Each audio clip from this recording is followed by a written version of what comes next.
Good morning. It is Wednesday, September 3rd. I'm Elizabeth Hasselbeck. We begin with a Fox News alert. Moments ago, the president just confirmed this video is, in fact, the beheading of American journalist Steve Sotloff.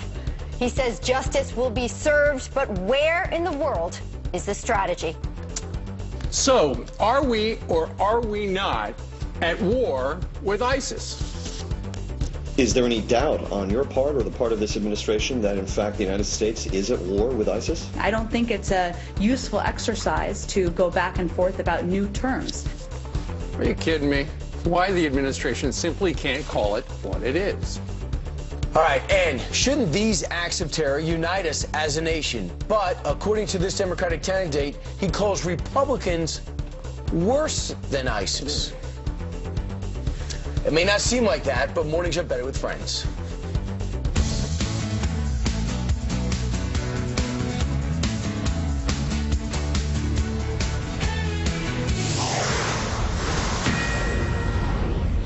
Just moments ago, President Obama speaking on the eve of a crucial NATO meeting, saying justice will indeed be served against ISIS. This, as the White House confirms a second American journalist has been killed by the terror group. Ed Henry is live in Estonia with the latest. Good morning to you, Ed. What is the very latest and what the president is saying?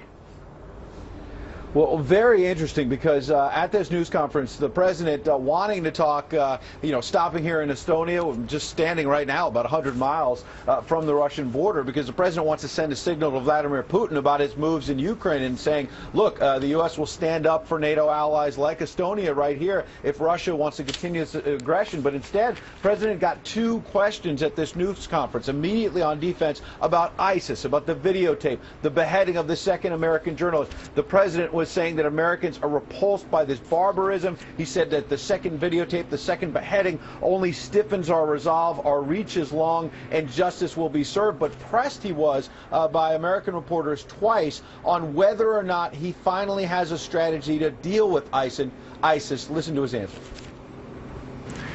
So the bottom line is this. Our objective is clear, and that is to degrade and destroy ISIL so that it's no longer a threat, not just to Iraq, but also to the region and to the United States. But when he was pressed on that a second time, the president seemed to backpedal a bit and said that his goal ultimately is to make sure that ISIS is a, quote, manageable problem, that we push them back, roll them back, as he said at one point, to the point that it's a manageable problem. So it was interesting because the beginning of the news conference, what you just heard there, the idea of destroying ISIS, but by the end of the news conference, he was saying we need to make it a manageable problem. Seems like the White House messaging on this is still struggling, guys. And the one thing that emerges for me and watching it is, the president went out of his way to say he does have a strategy and an objective. Okay, fine. But I don't see the urgency, and you compare and contrast that with our Secretary of Defense, our Chairman of the Joint Chiefs of Staff, and David Cameron. How do you explain the disconnect between the president's approach, some members of his cabinet, and Britain? It is hard to explain because, look, when that soundbite that we just played and the president said, the objective is to destroy ISIS, he's actually borrowing something from his cabinet member, Secretary of State John Kerry, who, as you know, a couple of weeks ago said, look, the goal is to destroy them. The president had not quite said that before, and there had been questions at the White House briefing for days, is the president at odds with his own cabinet about how serious a threat this is? So it seemed like at the beginning of the news conference, he was trying to say, look, we're on the same page here, we're going to destroy them. But then his answers got more and more rambling, and then settled on this idea that ISIS, we want to get them down, degrade them to the point that they're a manageable problem. If it's a manageable problem, it's still out there. It's not destroyed. So the president, within one news conference, had a couple of answers that were at odds with themselves. So as he's trying to clarify the no strategy comment back at the White House almost a week ago now, it's sort of surprising that nearly a week later, he still quite doesn't have down what his strategy, what his objective, what his message is. Last point I'd make is this NATO summit you mentioned that's coming up in Wales later this week. One of the questions he got from the American press was, will you bring the NATO leaders your strategy on ISIS finally? And he basically suggested he doesn't have that strategy yet. Great. All right. Ed Henry, who's traveling with the president, up early for us on this Wednesday morning, live in Estonia.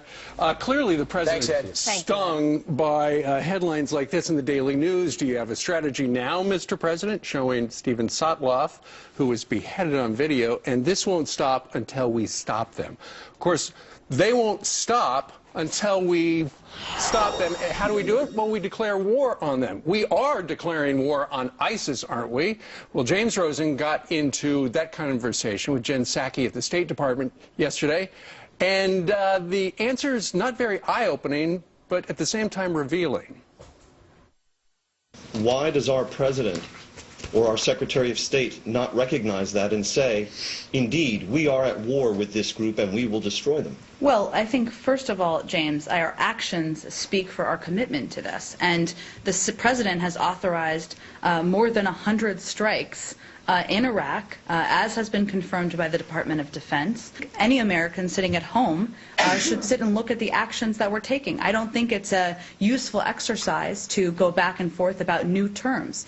Seemingly uncertain in terms of terminology there, but why isn't it clear? I mean, we have a number of troops been assigned to hold down and secure our forces there in Baghdad. We have airstrikes occurring right now. We've got confusing language when it seems like war. We have 2 American journalists beheaded. I'm not sure what more cause for war we need. And Ed Henry just mentioned a softening of terms, as it seems. And by the end of that speech that the president just gave in Estonia, answering questions as it regards to war, in terms of strategy, he said, referring to the beheadings, he referred to them as crimes against these fine young men. Wow. Civilized terminology. Right. For something so barbaric. Why is he so afraid to call a spade a spade? Well, he also says he blames social media for a lot of the uproar that's going on right now. That the world is always in turmoil, especially in the Middle East. Charles Krauthammer thinks he understands why the president is so reluctant to call things as they are. It's a global war, and Obama persists in calling them extremists, as if they are extremists. For what reason? They're just very upset about a lot of stuff. He will not call it by its name, Islamic radicalism. He will not explain or concede that it's a worldwide movement. And he will not concede that what he's done for these 5 years, underestimating, underplaying, and not explaining to the American people the necessity of carrying it on, has now beginning to bear fruit everywhere in the world as is America's position is collapsing. I thought what Charles said was so good, and they said he spent 5 years not explaining what's going on, waiting for things to happen that he can't avoid, like this horrific beheading. For example, if he was able to segue from, hey, it's Labor Day, look at the economy, to, I got to explain to you the reality of what America faces today. Instead, he's screaming about minimum wage and fair pay yesterday in a way in which you would think Vince Lombardi was giving a halftime speech. He has to go out of his way to explain to the American people why they should care, but still, the American people are pivoting nonetheless. Right, and frustrated as well. I mean, you could look back to 2007. The president alluded to the fact that he thought it would change the world once he was inaugurated, that he would be able to understand Muslims, and therefore crimes like this would not occur, and the world would be safer because he had understanding. Well, years later, it doesn't seem to be working, so his strategy seemed to be himself not a good one. Well, himself, he is a politician, and that's why they talk about minimum wage and stuff like that at a time when we're worried about ISIS. I mean, the #1 topic. I was at a bunch of picnics over the weekend. That's all anybody was talking about.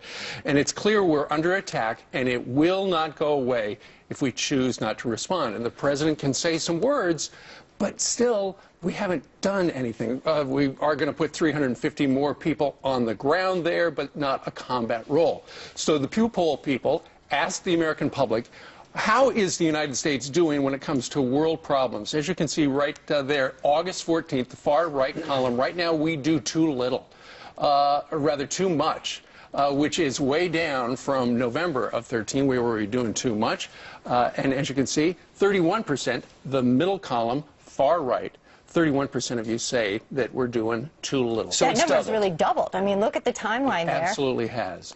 Yeah, so it's doubled. They're doing too much. Now 39% of the country says we're doing too much. I don't know who they are, but they're not on this planet. Meanwhile, at 9 minutes after the hour, Do we have time to do this? Yeah, you know, okay. you know what's interesting, because I think where you're headed is you take a time like this, and it's not only heartbreaking, but absolutely outrageous in terms of atrocity and the level of horror that we're seeing when 2 Americans are beheaded. So you think, okay, we're going to all come together, and even Democrats are coming out and saying, hey, this president's not doing enough, he's too cautious, let's sort of find some middle ground and take some action. But not everyone is doing that. I couldn't believe when I saw this tweet. I know. This is what you're referring to. Jesse Smith, the Democrat candidate for Congress in Alabama, tweeted out this: "The greatest country on earth is being bullied from within.